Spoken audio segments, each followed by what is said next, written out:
Okay, it's 9:15, quarter after 9. It's me, Gene Velitis, here on RoundHouse Radio. It's just great to have you here with us on RoundHouse Radio. Jody Vance, as you heard, is coming up at 10 o'clock.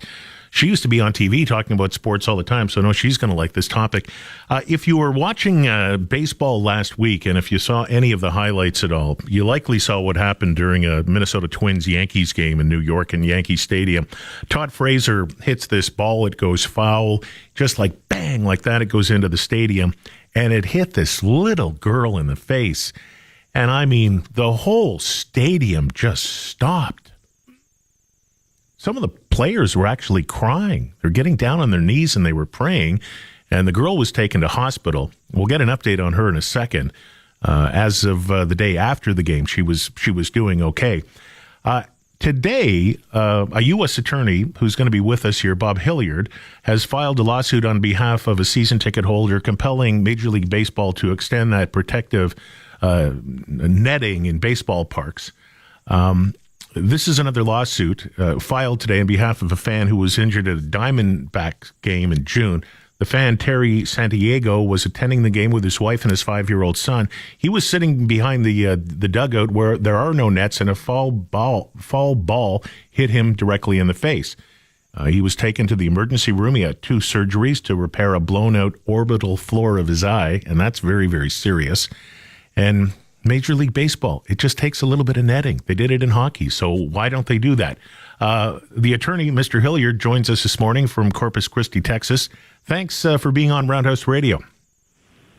It's my pleasure. It's a very important issue. Thanks for addressing it. Well, you know, I'm a big sports fan, and I was watching the highlights, and our Canadian Sports Network did an in-depth report on this, and they showed that poor little girl being hit in the Yankees game, and it just, it took my breath away. Just as an aside, do you know how she is, by the way, from that game last Wednesday in New York? I hear that she is still recuperating, maybe still in the hospital. I'm not sure what her prognosis is, but your point is exactly right. Before they showed the little girl who was hit, just looking at the faces of these professional athletes and how afraid and heartbroken they were, it was almost as it was like a horror picture to me, because you were waiting to see the camera pan to the stands, and no telling what we were about to see. For professional athletes who do this for a living to be so devastated so quickly, tells you that the danger is not only there, but the life-threatening issues associated with that danger are present every game, and every one of the players is on edge about, will it be my turn at bat when a ball goes into the stands and hurts or kills somebody? Yeah. Well, if you go to a baseball game or if you go to a hockey game, for those of us who attend these things and really like it, and if we take somebody who doesn't go to a game all the time, I always say to my friends, look, pay attention. It's not a time to text. It's not a time to have a conversation about, what's bugging you at work. You've got to pay attention, because a foul ball can just go off a bat like that, like I said. And this one hit this girl in the face at 105 miles per hour. So that being said, that you have to pay attention. Why is there this reluctance on behalf of Major League Baseball to extend the meshing out a little bit? I mean, you can still see the game. Right. There's been plenty of studies that show that your eyes and your brain, they ignore the netting within a minute. You don't even see the netting anymore. Mm-hmm. But to your premise, and this is what the critics say about extending the netting, and that is that people should just pay attention, a fallacy. So they've done a few practical studies, and they've put someone with pretty good reflexes in front of a protective plexiglass with a pitching machine, mm-hmm. And they shoot the ball at him, and they say, as soon as you see the ball coming, lift your hand and pay attention. And so the guy knows the ball's coming. They know that it's coming at them, and before they can even blink, the ball hits the plexiglass. Yeah. So the problem with the idea that paying attention is going to protect a fan is just flat wrong. I don't know if you recall, but about a month ago, a major league pitcher was hit in the head with a line drive. Yeah, I remember. And some of these seats are closer to home plate than the pitching mound. Yeah. And if a professional athlete who knows the ball may be coming back at them, if he cannot react in time, how is a 4-year-old little girl or an 80-year-old grandfather or just you or me? I mean, if we're paying attention with a glove in our lap, the wrong ball at the right speed will hit us before we even go, uh-oh. Yeah. Okay. So, let me just ask you a question, just because I don't know. Why doesn't Major League Baseball just do something then? Because they certainly don't want to be sued, and you're suing a guy today. And I know the United States is a place where people will sue a ham sandwich. So there's so much, laws and lawsuits. But why don't they just do something?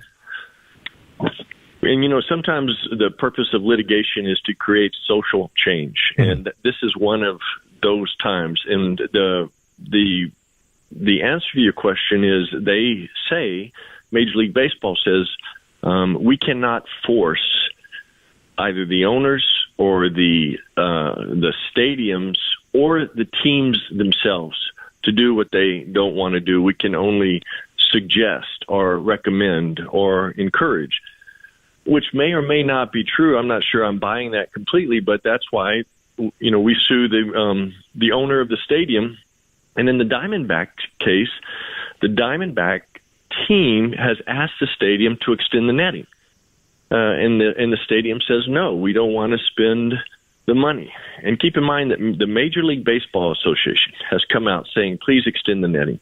Every single coach and manager has said, please extend the netting. So this isn't a fight that the players want to join the owners of the stadium on. Mm-hmm. They are on the field and they see the consequence of a 100-mile-an-hour fastball hitting someone or a broken bat like a spear heading off into the stands.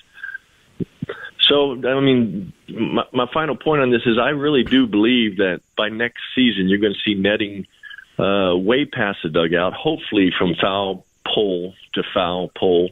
And right now the only criticism I keep experiencing is the season ticket holders saying they pay for visual access to the game. But, like you said when you started this segment, and that is everyone at Yankee Stadium who believed that changed their mind the other night. Yeah. Well, Cincinnati did right away. They said they're going to extend their netting right after that accident. So good for them.